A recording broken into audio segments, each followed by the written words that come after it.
No, I'm not. All my notes. Thanks. Sorry. All right. Hello, everyone, and welcome to another Sundance Books live music.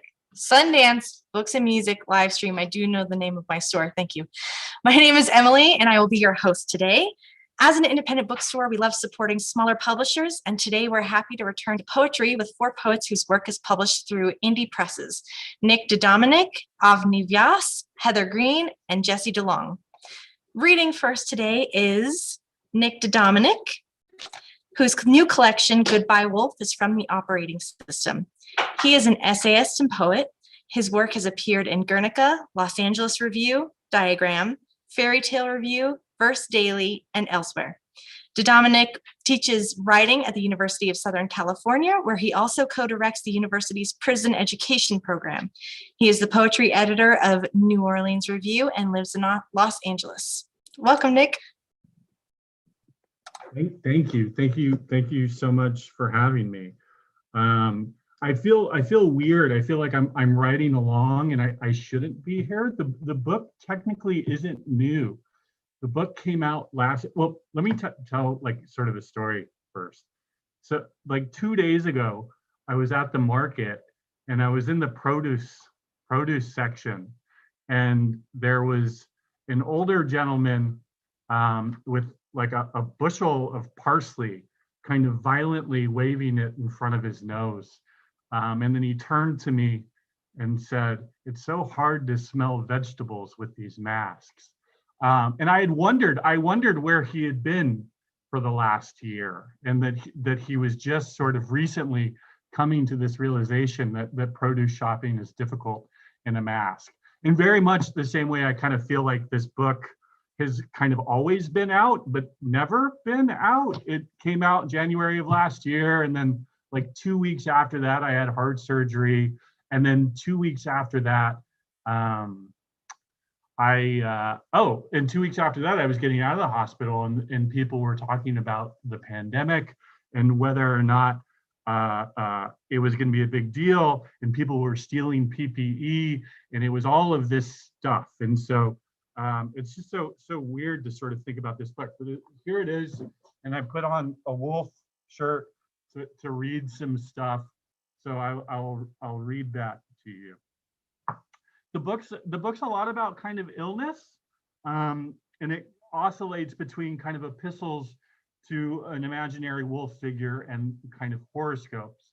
And it's about sort of this kind of idea of the horoscope being kind of a place of control, and the epistle being an acceptance of not being able to control things, which also feels kind of figuratively apt with everything. Dear Wolf, Janice says Los Angeles like Judy Garland, or someone flying in with a couple of keys, 2 E's to a Z. I'm not sure where she picked it up. Neither of us, despite living in New Orleans for 10 years, knows how to say New Orleans. In New Orleans, people never turn an age, they make that age. How old you make? I made 21. Life's not passive, a birthday's an achievement. Maybe something about the French verb faire and the same way people there make groceries. But the French is to have, as in I have 21 years. Here I mentioned something about disease.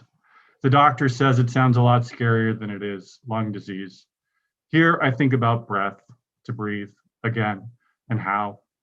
A meditation tape tells me how to focus on the breath, its irregularity. Boy, howdy.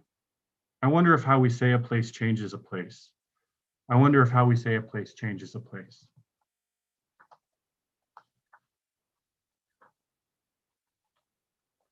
I dog-eared a bunch of stuff in here, and now because we're live on YouTube, I can't find the dog ears. Dear Wolf, I remember when I was a kid, every other week, some kid fell into a well. My childhood's greatest threat was an earthen maw with stone teeth yawning to darkness, where at the bottom a pit gut hungry for children lived boys and girls that looked just like me. They would lower food to us, radios and tiny mirrors to flash back up so we could communicate by light. I grew up in Los Angeles and I'd never even seen a well. I have no idea why wells love children or why so much has vanished. Dear Wolf, we touch back like spark, current, cam, current, coil, current. Ask me if I remember running suicides in gym, and tell me how horses make their own steam. Dear Wolf, several years ago on the highway between Alabama and Louisiana, somewhere in Mississippi, I became unable to distinguish dream from memory from reality, from place, from roadside fires and Waffle Houses, from the man-sized pines that litter the highways of the Southeast. Places I'd never been before, I'd been before. Fantastic things happened the night before. You set fire to the cattle, the whole field orange in the dark, the headlights of a passing truck. I sleep too much. If I let myself most the day away, disease makes us the strangest of strangers.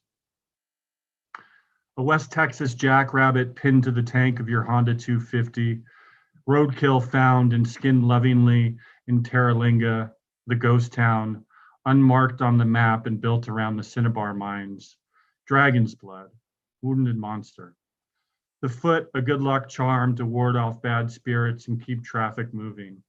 The wind behind you, a light rain brings the oil up to the surface. The road grows slick. Like the mercurialism of a miner's death, the bike goes into shakes. It loses its memory. It can't find its place in the world, and it can't find you. Dear Wolf, when you arrived, we knew you were unlike the others. Sickly and underweight, fur, a strange mat full of burrs. I took you to my breast, and with the others, I let you play rough, but not too rough. I intervened. How you came naked and still, abandoned, your smell sweet. You had no taste for the blood of fish, huckleberry, ants, and wasps. You were not growing, skin loose, naked but still clothed, small-toothed and ugly, sex unsure. I'll weep for you as my own.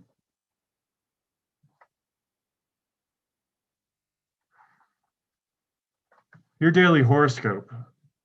Things to be read, coffee grounds and tea leaves and how you peel an orange and test results. If the rind rolls and curls as one or into many parts. Handwriting samples, the curve of an L, how far the J drops below, stains on the loose leaf of a love note. Overpopulation killed the Mayans. A carnival barker guesses your height and weight for $2, stands you in front of a 6-foot pole, asks you to pull your hair back, what your favorite coat looks like, and what side of the bed you sleep on. Misdirection. What you had for breakfast, lunch, if you've had rhubarb pie, if you know what rhubarb even looks like. Things to be read. Your handedness tells me your personality, the crook of your finger, the way you hold a pen, where you place a stamp and write a return address, the stamp square or not, address in the upper right or the back of the envelope. The Earth's rotation as fast as at the equator. How many rings before you pick up the phone? Ask gods where the water is, when it'll come, and how much rain we'll see, how we need it. Roll the dice to see where we land and what we'll do if happiness is hard fought but still coming. What good fortune yields, what that means. The world is mostly flat, at least here in the valley. A tarot cards reader's sign promises good fortune for all who enter with a $20 bill and a genial disposition. Specializes in some telepathy, mostly clairvoyance. Lightning keeps striking the same tree, split then split again to split again. Things to be read, buoyancy in the bath, whether your hair sinks or floats around your skull. If you close your eyes when you lean back, how much you can see underwater. Imagine a penny dropped from the tallest building, how it drives itself fathoms deep into the surface of the earth. I'm gonna read some new stuff, put this old, strange book that both exists and doesn't exist down. I was thinking too that like parts of that book are stuff that was like working on in 2009 and like was in my like graduate thesis. And then I was thinking of the terrible pun, if I replace poem after poem of the thesis, does it then become a new book? Sorry, it's a ship of Theseus. Anyways, so I had heart surgery in September of last year, or 2 years ago now, and then heart surgery again in late January of 2020. And it was just some sort of funky timing. So I'll kind of end with this long poem, because after I went through those 2 surgeries within 4 months of each other, I got a bacterial infection on the valve. And so I was on a PICC line.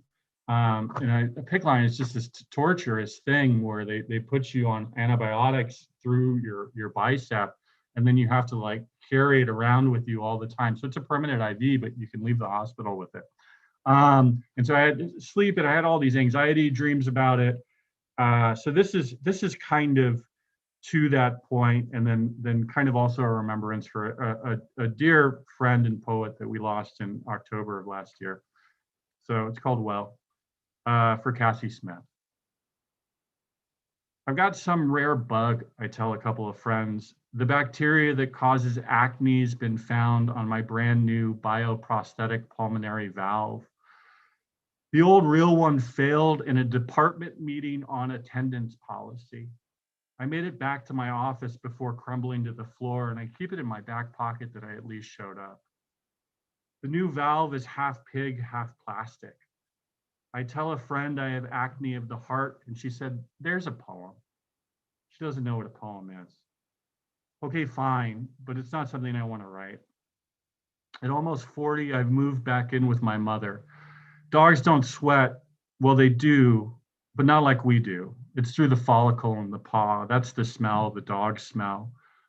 Janet tells me when she told my mother about my most recent hospital visit, the third in 12 months, they both began to well up before my mother oh-welled and grabbed the crossword. She's just not very good with her feelings, Janet says. My mom's lover and me argue about Trump and whether COVID is a hoax. He doesn't know anyone who's died of it, so it can't be real. Same, I say, about a heart failing at 38. He's scared of socialism but can't define it. Says he loves his Medicare more than poets love death. I Google why honey won't go bad. It's mostly sugar and water, and things need water to rot. This new medication makes everything orange. Everything orange. No, like everything, I tell the friend. No, but really everything. Yeah, I get it, she says. No, really everything. My ejaculate is orange. Oh, wow, really? Our dog knows to push her nose into my hand when I'm on Zoom. The remote spin instructor reminds me with each wheel's rotation, I'm closer to the end. We keep threatening to bathe the dog, but Janet and I decide to go to dinner because it's been a hard week. A poet I loved forever drifted forever off to sleep forever. We argue whether it was purposeful, like that matters. Was it like a beer and a pill, or like a beer and a pill? You knew her. Would she do that? Bobcat Goldthwait says he and Robin Williams talked about suicide every day. It's just what comedians do. Same, I say. This fancy Italian restaurant is packed with children 6 feet away, 6 feet away. They babble about their birthdays, and I want to shake hands and compliment each parent's strength to have these fuckers in the face of climate change, knowing that each one will die, but I'm too scared of touch. The 2 kids next to me talk about space. What year were you born? May 15th, she says. Another says there are clouds filled with gold and black holes bend light. I want to tell her over my ravioli and across the room that I heard on Sunday Christian radio, grace is grace, and like a bloom, things give and give until they don't and nothing is left. But I don't say anything. Thanks. Wow, thank you so much, Nick. That was great. All right, so next up we have Avni Vyas. Her collection, Little God, will be published by Burrow Press in October. She was born in India and raised in North Florida. She is a poet and co-author of Candy in Our Brains. Her work has been published in journals such as Meridian, Grist, Conduit, the Evansville Review, Juked, and others. She teaches rhetoric and writing at New College of Florida. Welcome, Avni. Thank you so much. It's great to be here. I'm going to read a few poems from my forthcoming collection called Little God, but I should probably tell you a little bit about what this collection is, where it came from, how it came together. This collection was composed ambidextrously, which is, I don't normally compose longhand. I'm usually, typing away and editing and typing and typing and editing. And squirreling away all of my drafts into folders so nobody can see them. But to make things kind of different, to sort of mess with my writing practice a little bit, I started to think about writing as an extension of the body. So I started to think about the body as an instrument, the body as the way that visual artists and musicians have to create an interdependence of hands when they're composing, and they have to sort of understand how all of their limbs and extremities work together. So I was interested in exploring what would happen once poems really left the hermetic seal of my brain, right? Like that's what I was trying to do. And these poems were also written in April of, most of them were composed in April of last year, which is a very strange time to be writing.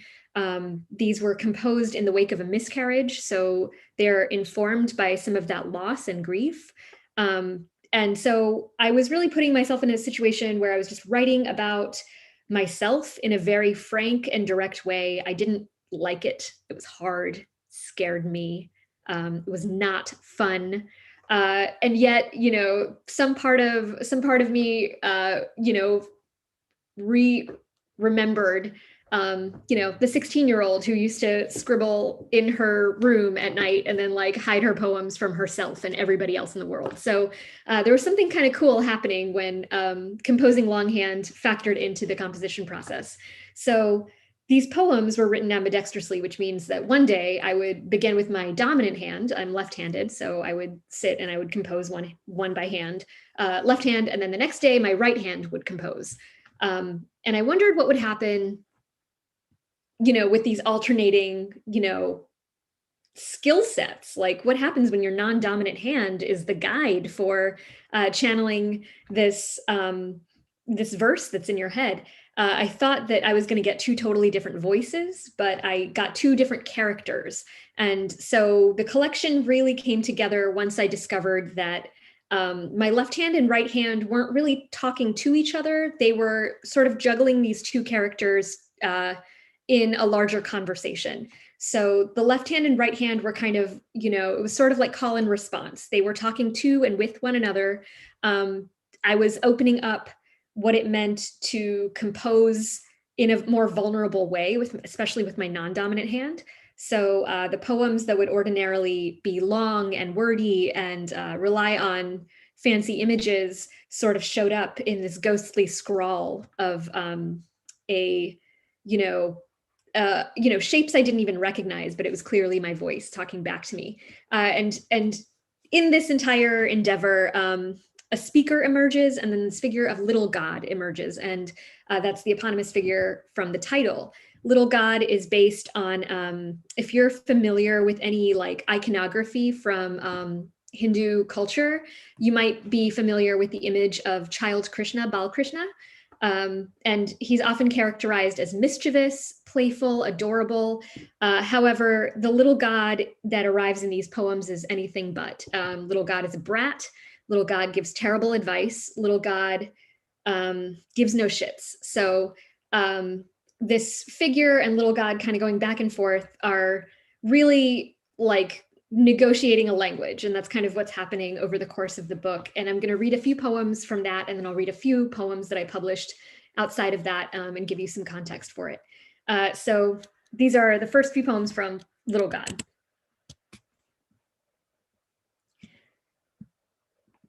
Legs mottled beer bottle green, scratched bite marks in place of pantyhose. I watch the little God who asks, what? What are the rules? First, let your animal mark you only once. Another, whoever snaps the necks of sunflowers must replace them. And then the one I never mastered. When one of us cries the secret name, not the sound of the thing that we are called, but the howl From the terrible storm that beats apart the world, we follow its command. Come home, come home. What did you do instead? Little God asks. I hoarded the silence, stitched it into a sail, plugged my ears, fled in the night, screeched myself mad. Oh, the God cries. I forgot the storm can sing. We're at each other's throats. Before he was a god, this old windsock deity was a ghoul, squatting in my lower intestine. The only difference is where, in the temple, you house the ghost. Now at home, basking in late afternoon honeycomb, the ghoul turns to me and says, "It was me, you know. It was me who starved and strangled you.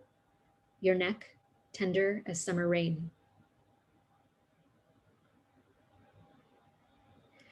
Maybe the god's gone somewhere better, like community beach yoga by the experimental donut shop, full of tie-dyed cotton cover-ups, dizzy columns of juice and booze, enough investment jewels to live off of for years.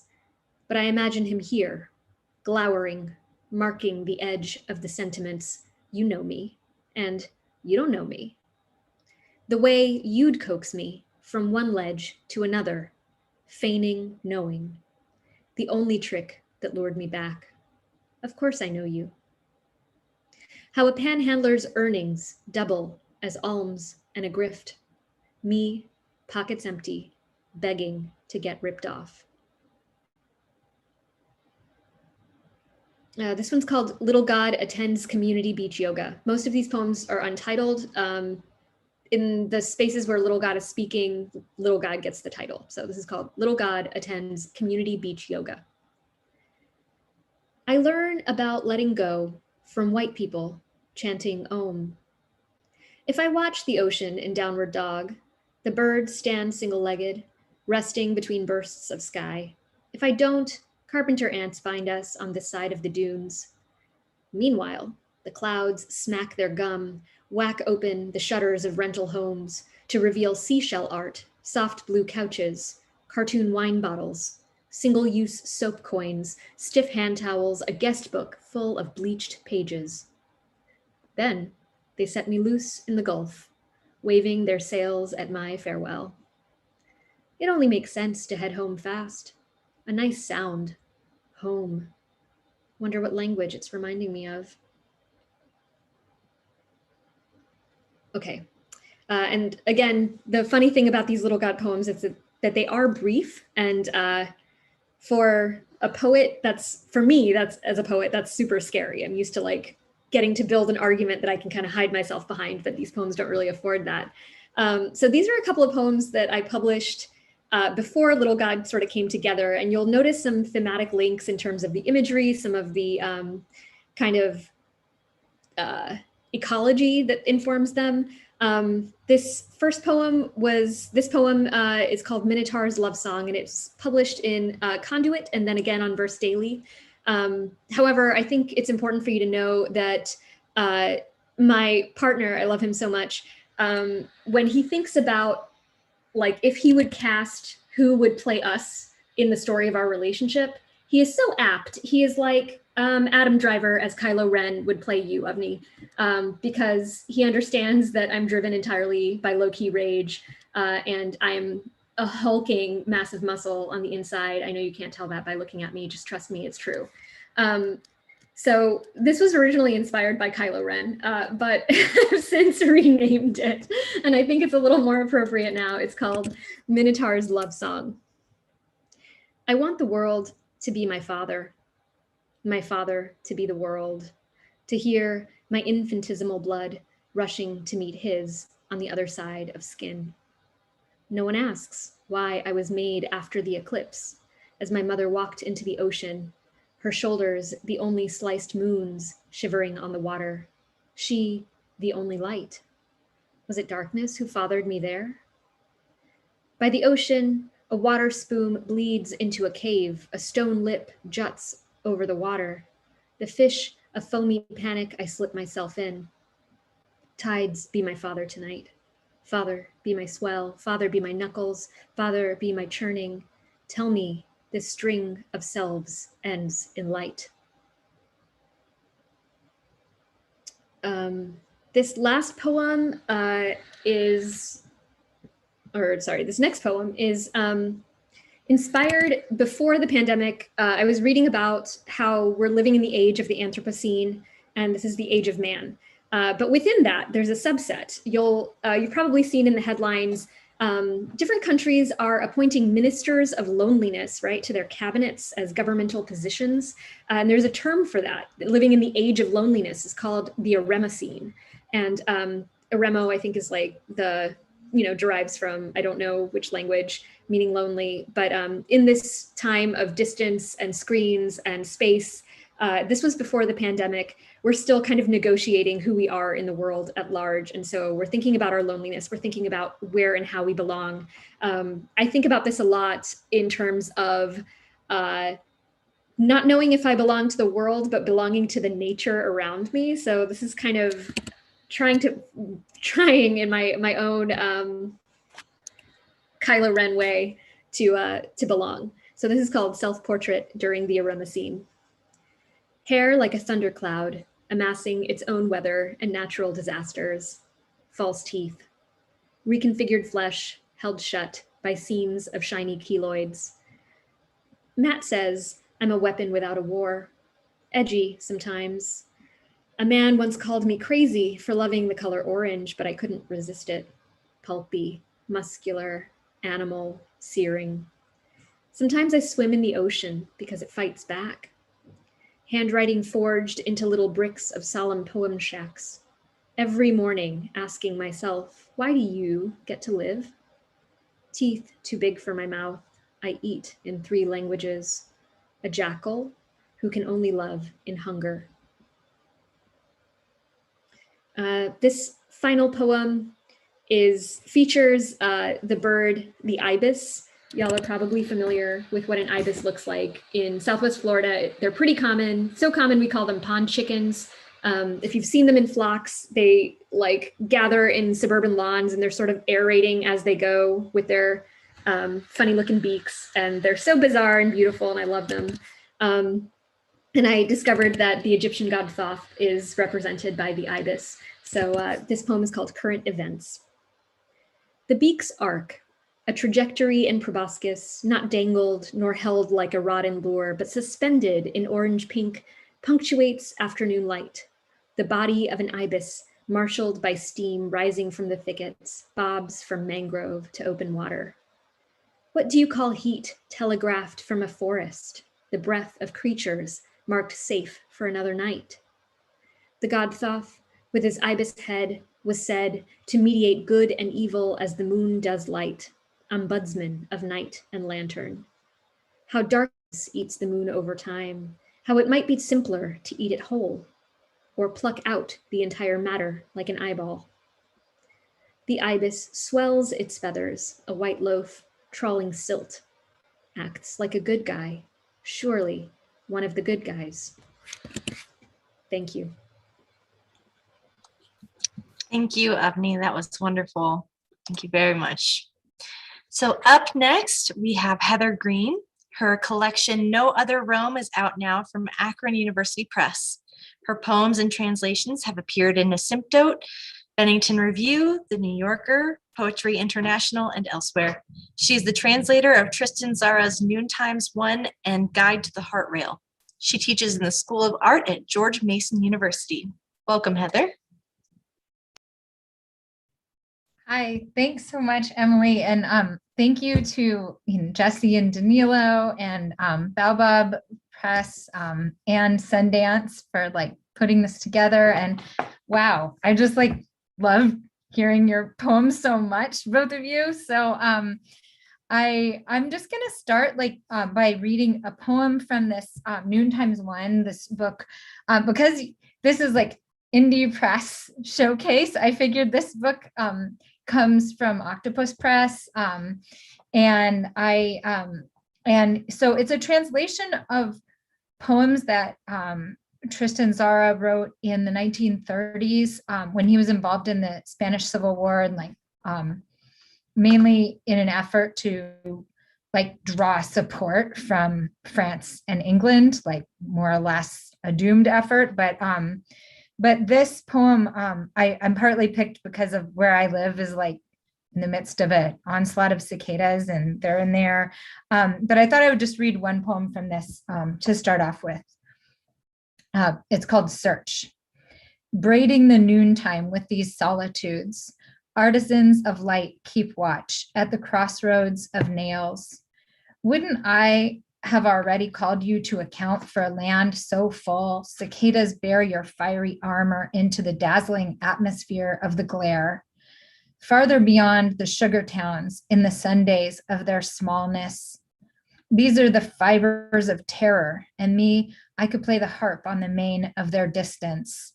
Like the athlete at the center, the screwed in light, death raises up nights spent in renunciation, night knocked in the maternity of its mind, deposits in vultures' births its dense silence, as searing, as thick as the time of contempt that surrounds the ivy the moment it rains, the time the vellum's happy with the smooth thought. Forbidden days, I use my memory to track back to the edge of your knives. So that's just a poem from Tristan Tzara. And then I thought I would read one other poem that I like almost put in No Other Rome, but at the last minute I took it out because I just didn't really feel like it was done.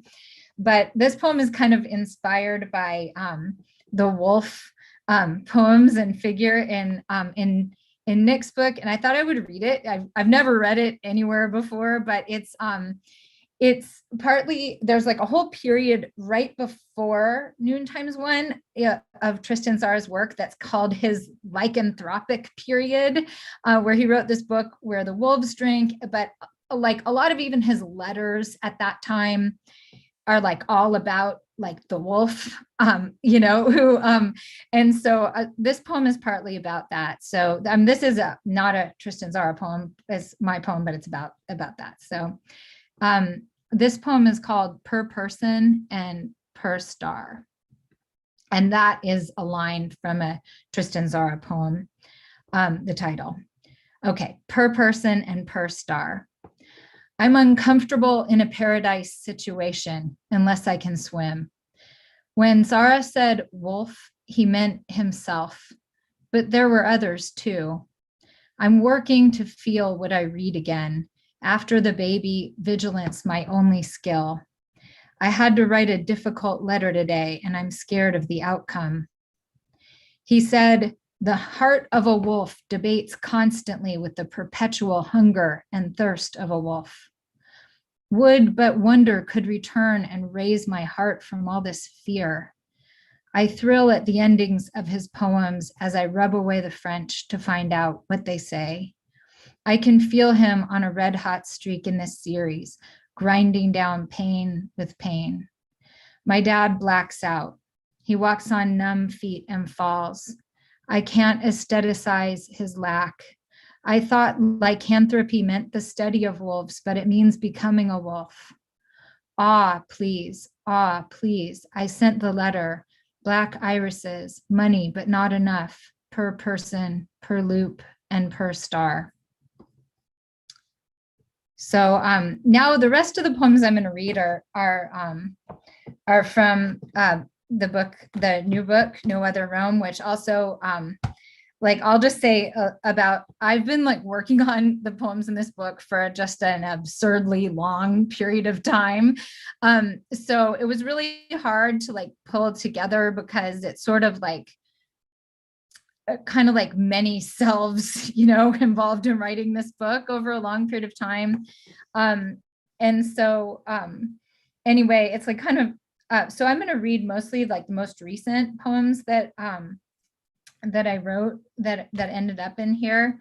So the first one is kind of connected a little bit to that last poem. And around this time, like my dad passed away, and the rest of the poems I'm going to read are all kind of like engaged with that. So this poem is called A Series of Holes Connected by String. And it's inspired by going to see Yayoi Kusama's Infinity Mirrors exhibit, and especially in that, like, even though there were the installations, like the rooms that you go into at the exhibit here in DC, there were also a lot of paintings that were just called infinity nets, that were basically like a black background with like bright yellow like nets traced all around them. But you could also think of it as like a yellow background with like lots of black all over the place, you know? So anyway, you know, this is just thinking a lot about her theories about kind of like the connectedness of all things, and also the like obliteration of things. So a series of holes connected by string. And there's an epigraph from Kusama. When we obliterate nature and our bodies with polka dots, we become part of the unity of our environments. So then this is the poem. A net, according to Samuel Johnson, a series of holes connected by string. The net of Indra, faceted with jewels, a glittering web infinitely reflecting itself and everything else. History told by the victors, the story itself a spoil. Yet the past is not a place. You can't go home again, my dad so often said. He seemed to know home as a time, and he had been there in mine. I've never yet let go of him or you, because you both were there, your childhood, mine, epic, light-drenched vacation, the underwater world bright, coral reefs infinite, and like everything else, I often made it hard. But the water reminded me I was no one. Born in the year of the dog underneath a Sagittarius star, I'm still a loyal wanderer, but the oblivion gets in. Once I love, it means ruin. But here I scatter back into the present, bright, fatherless regression of offset mirrors, funny valentines, photographable, gem-like farewell lanterns cast out onto the internet, obliterated into pixels, disseminated in liquid crystal before our bodies spoil. I barely remember the islands, the holes, a world now come to fire and ice. So I think next I'm going to read this poem called "If Anything is Everlasting, It Can Only Be One Thing." And this poem I wrote with like my students in a writing class with an exercise that was like involved looking up a word in the OED, and like especially a word that's like multivalent, and like reading all the first usages and the etymology, and kind of trying to like dig into something regarding that you get out of that research. So the word I looked up was last, because I was just really fixating at the time about how this could be like the last time you do something, or you could like want something to last. And so, anyway, that's little backstory for you. So if anything is everlasting, it can only be one thing. Early on, learned from Prince, parties weren't meant to. But there is that present continuous, meant to last. We party, we keep going. He was the last love on the last island, in the last channel blasted reef. The saddest words, the last time. The last great auk. Please last.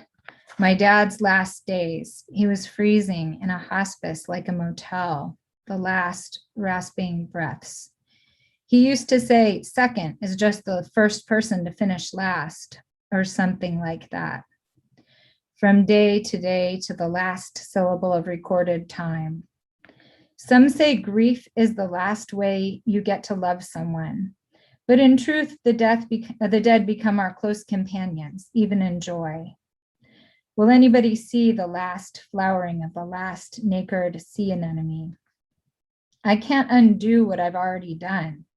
I'd go back in a flash. Trees sprinting up the hill in search of cooler climb will last a little longer, but the hill is a cone with very little space up top and only so high. So that one, the ending is partly like drawn from reading the Sixth Extinction. And there's like that one chapter where she talks about like this guy who's researching how fast trees can like move up to seek the right climate.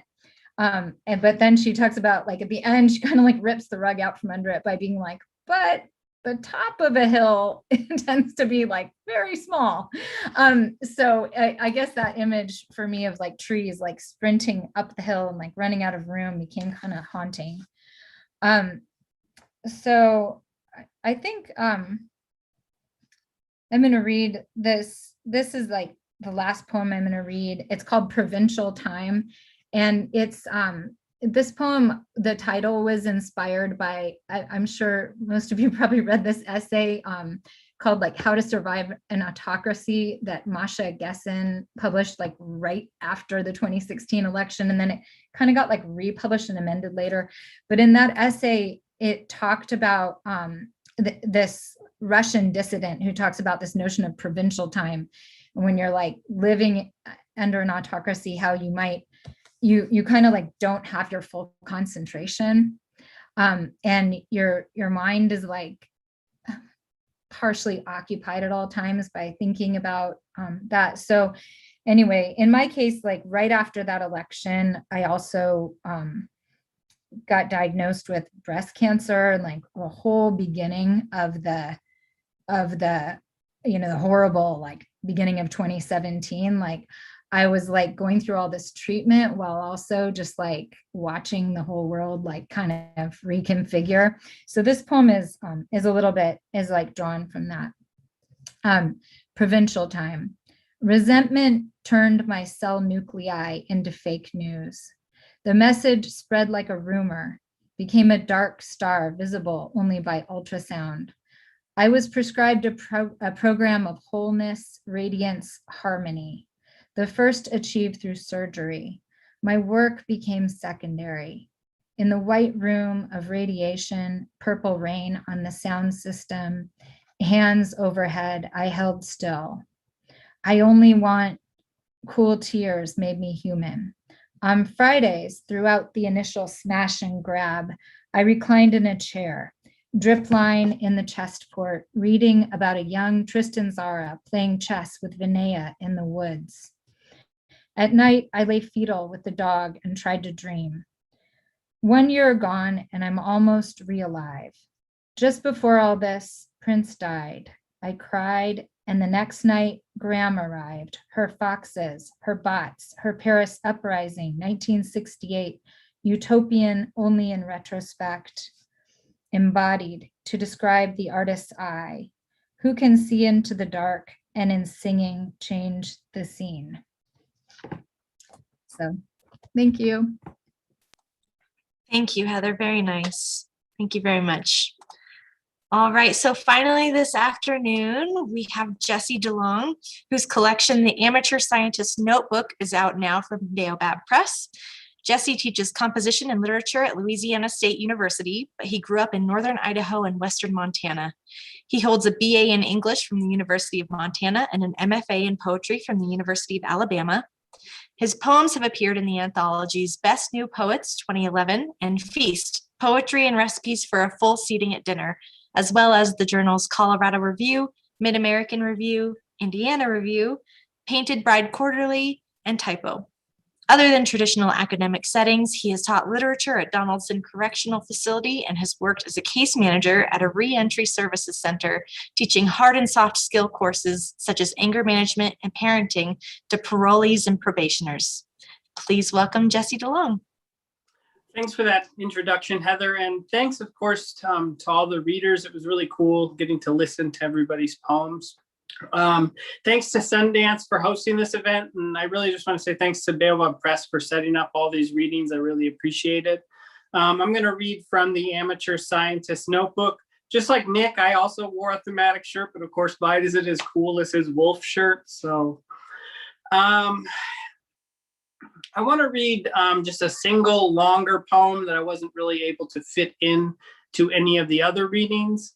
Like a lot of the other poems, this poem, the speaker is appropriating scientific forms and scientific theories sort of into his voice in order to try and understand sort of what's happening in his life. So this poem incorporates sort of with liberties taken Andrew Worsley's essay, String Quintessence and the Formulation of Advanced Quantum Gravity.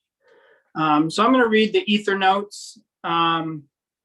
The speaker in this poem, a lot of times he'll interrupt himself. So there'll sort of be these jarring moments where he'll interrupt himself with something and sort of come back to what he was saying before. This poem is also in soft sections. So I'll sort of just try and signal the shift of those soft sections by just sort of pausing a bit. So the ether notes. A dark rut the river is beyond, where a dragonfly turquoises the grass. Here, and a plane creates its own cloud. There. Despite this space, I know the rain among many voices, scrub grass for gestures of wind, stones for water vapored to gray air. I know. The electroweak squelching smoke. The electroweak walks into the bar. She satellites the phone to her ear. The overhead fluorescent heliums on her bracelet. From her hair in the hotel shower, or the strong shaking dried sunflower leaves, dried in the sun from his shoes. I know disassembling of unmappable space.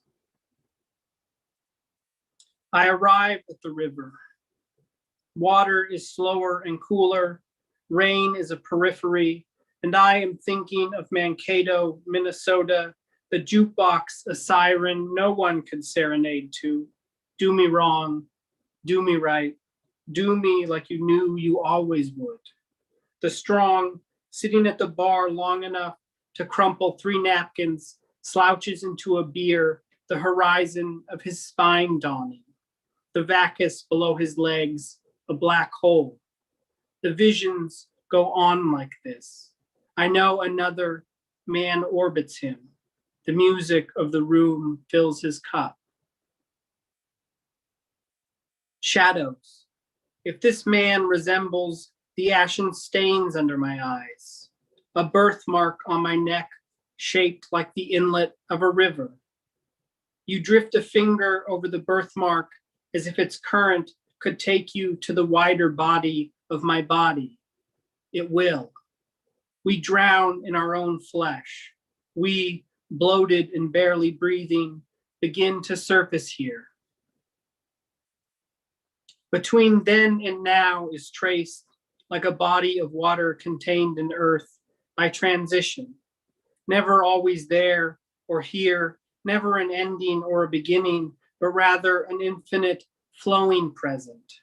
The movement through history of movement through space, the straight line of centuries replaced by a body drifting forwards, backwards, left and right, a body of history moving beyond the dimensions so that every movement and moment is part past and future. The moment, if it exists at all, one ripple breaking and another preparing to be pushed forth. In an attic overlooking the street, I sift through several pages of notes. The electroweak is a combination of 2 of the fundamental interactions of nature. Electromagnetism, which is responsible for all the bonds of daily life, and the weak, which is responsible for decay. The strong is a force that lures particles through a positive charge. Surprisingly, these are all different aspects of the same phenomenon, love. So then how does one say, I was here on this day, in this bar, watching my girlfriend, the electroweak, speak to some man, the strong? How do I locate myself while simultaneously accounting for the losses endured to both before and after I, not the dragonfly, but its shed skin? I breathe over you, still pressed inside, your hands clasping the muscles we follow, a rhythm of the other's inhales, no new hydrogen or oxygen entering the air. So many metamorphoses are the same as before. Restlessness and I am looking for my own reflection in this ether that only seen another muddle of sweat between our stomachs, a static shock, sweat between your breasts, broken glass, and us broken. Met her at the river, somewhere on the scale. I sacrifice my hands under the bathroom sink. I am so busy admiring the mirror, I don't notice the water is not on. From lantern shine to shade, the white edge of an eye. Arched into the door, you are a flushed husk, where in the mirror we meet and know it is over, though neither of us says so. To the white rim of a street lamp. The drapes are pregnant with traffic lights. We never should have stayed in a hotel in a town named after a misspelled tribal word, Blue Earth. I sit at the end of the bed, buckle into another smoke, and as I light it, I brace my hands around the flames, hoping you will not receive any of its light. Lying there, staring into no known heaven, you won't speak for hours. Past, past, present, present, past, present, past, past, present, past, past, past, present, past, past, present, past, past.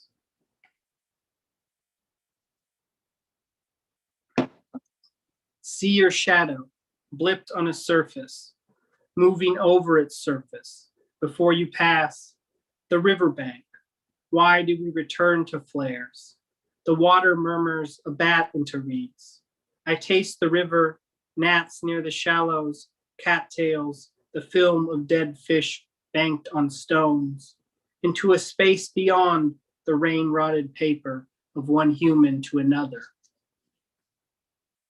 If there is a minimum distance, one moment to another, there would have to be some sort of shift, though an ether is endlessly between flares of energy, and to notice it, to step inside its white gray and recognize anything resembling yourself is where you could say, finally, I was here or there on this day or another, if for a moment, my own myself.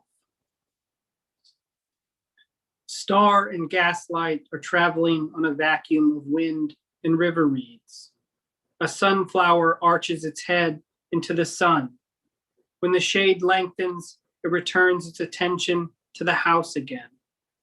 So that if you were there on any given day at the same time as another, you could not remember later which day was before or after. Clearly, time is told in time, contains both itself and the one who tells it.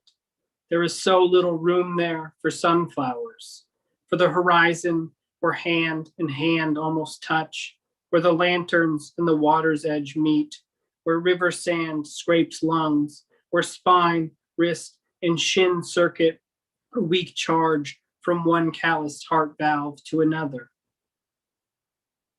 Sky a body which water capes, moon-white and endlessly in front of us. On the bank, the lantern's flame has bent low so that the land behind us is empty of form. Shall we step forward or fall back? I know the water by the way it charges a vein. Shall we give over our energy restlessly to this ether? I know the owls by the way their wings block stars. Shall we wade, hand brushing but not held, into the water and, seeing ourselves doubled on its surface, admit that we have been here before and are now witnessing ourselves returning together as young and handsome as we are today? I know the surface by what it confronts in myself. Static, like soot on an ashtray, light smudges, the counter, music, muscle, the man's breath.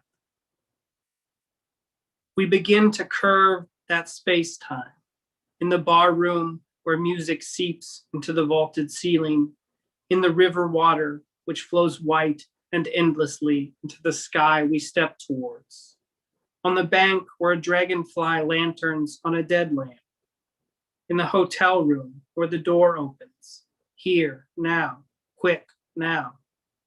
A man stands in its frame, scraps of dried sunflower at his feet.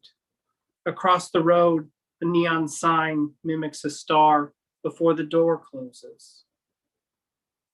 From the trees behind me, I hear a shaking and turn and watch a lantern, only a lantern, the light materializing the brush until the woman who carries it nears enough, your eyes in the light at last.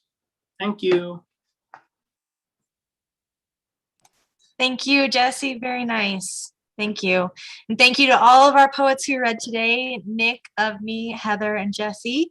We hope that you will support them and seek out their work, buy their collections, and all of that great stuff. Thank you, everyone, for watching today. We hope to